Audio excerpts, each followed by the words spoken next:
ஒரு காலத்தில் பெண்கள் வந்து பலவீனமானவங்க அப்படின்னும், அவங்க மனசுக்குள்ளே இருக்கிறத மற்றவங்களால தெரிஞ்சுக்க முடியாது அப்படின்னும், அவங்கள புரிஞ்சுக்கவும் முடியாதுன்னும், பெண் மனசு ரொம்ப ஆழம், அதை தெரிஞ்சுக்கிறது கஷ்டம் அப்படின்னு சொல்லிட்டு இருப்பாங்க. இன்றைக்கும் அப்படி தான் சொல்லிக்கிட்டு இருக்காங்க. ஆண் வந்து ரொம்ப ஈஸியாக உடையக்கூடியவன், எல்லாத்தையும் ஈஸியாக செய்யக்கூடியவன், அவன் வீரன், பலசாலி, அவனுக்குன்னு ஒரு இதே கிடையாது அப்படின்ற மாதிரி ஆண்களை வந்து குறைவாகவே சொல்லிகிட்ருக்குறாங்க. ஆனால் ஆண் வந்து பலவீனமானவன் அப்படின்னு சொல்கிறாங்க. கண்டிப்பாக அது இல்லை. அப்படி சித்தரிக்கப்பட்டிருக்கான் ஆண் அப்படின்னு தான் நான் பார்க்குறேன். ஏன்னா ஒரு ஆண் அவனுக்கு வந்து ஒரு விஷயத்த சொல்லக்கூடாது, இந்த விஷயத்த சொன்னால் இத்தனை ஜீவன் கஷ்டப்படுவாங்க அப்படின்னா அவன் செத்தா கூட அதை வெளியில் சொல்ல மாட்டான். அதுதான் ஆண். இந்த சமுதாயத்தோட அழுத்தத்தில் இந்த குடும்பத்தை பார்த்துக்கணும் அப்படின்னு, தான் குழந்தைங்கள பார்த்துக்கணும், தான் அம்மாவை பார்த்துக்கணும், தான் மனைவியை பார்த்துக்கணும், தான் இருக்கிற சூழலை பார்த்துக்கணும் அப்படின்றதுக்காக அவன் எவ்வளோ கஷ்டம் வந்தாலும் தாங்கிக்குவான். ஆனால் இதே ஒரு பெண்ணுக்கு வர்றப்ப தன்னோட அம்மாட்டையோ, தன்னோட சகோதரிகிட்டேயோ, தன்னோட தோழிகிட்டேயோ சொல்லி அதிலேருந்து மீண்டு வர்றதுக்கு கூட முயற்சி பண்ணுவாங்க. ஆண் அப்படி கிடையாது. ரொம்ப ஷார்ப்பாக அவனால் இதைத்தான் சொல்லணும் வெளியில், இதுக்கப்புறம் இதை சொல்லக்கூடாது அப்படின்ற ஒரு கட்டுப்பாடோடு தான் எப்போவுமே ஆண் இருக்கான். அதுவும் பொண்ணுங்கிட்ட ஒரு ரகசியத்தை சொல்லக்கூடாதுன்னு சொல்கிறாங்க. இதை மட்டும் ஏன் வந்து பெருசாக சொல்கிறாங்கன்னு தெரியல. ஆனால் ஆண்கள்கிட்ட ஒரு ரகசியத்தை சொன்னால் அவன் யார்கிட்டையும் போய் சொல்லவும் மாட்டான்.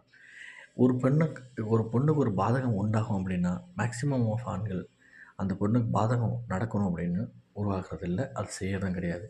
சில தற்குறிகள் ஒரு 10% இருக்குது. அதுக வந்து கண்டிப்பாக பெண்களுக்கு எல்லா வகையிலையும் தொந்தரவு கொடுக்குது. அதை இல்லைன்னு நான் மறுக்கலை.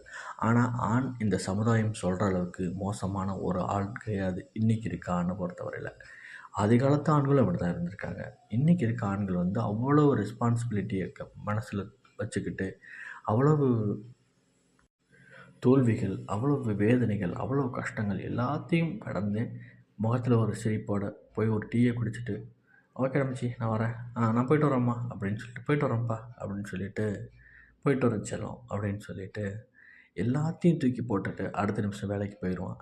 அந்த வேலை முடிஞ்சு தான் குடும்பத்துக்குன்னு வளர ஏகப்பட்ட லட்சக்கணக்கான ஆண்கள் இருக்காங்க. பெண்கள் மட்டும்தான் பண்ணுறாங்க. பெண்கள் மட்டும்தான் நல்லா இருக்காங்க, சரியாக இருக்காங்க.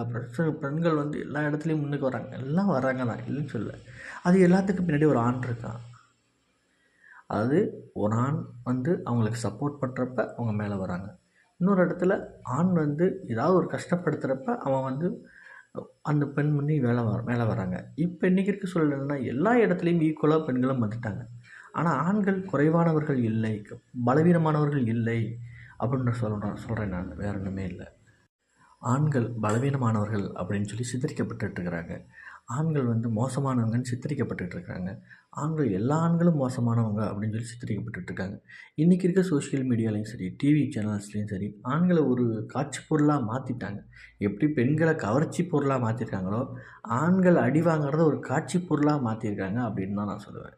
ஸோ ஒரு 10% தப்பு பண்ணுறாங்க அப்படின்றதுக்காக, ஒட்டுமொத்த ஆணினமும் தப்பான ஆணினம் அப்படின்னு சொல்லி நிறையா பேர் பேசிகிட்டு இருக்காங்க. அது ஏன்னு தெரியல.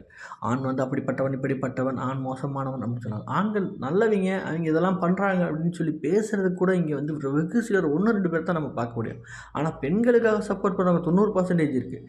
ஆணுக்காக சப்போர்ட் பண்ணுறதுக்கு 1% கூட இந்த சமுதாயத்தில் இல்லை அப்படின்னு சொல்கிறது தான் ஒரு வருத்தத்துக்குரிய விஷயமா இருக்குது.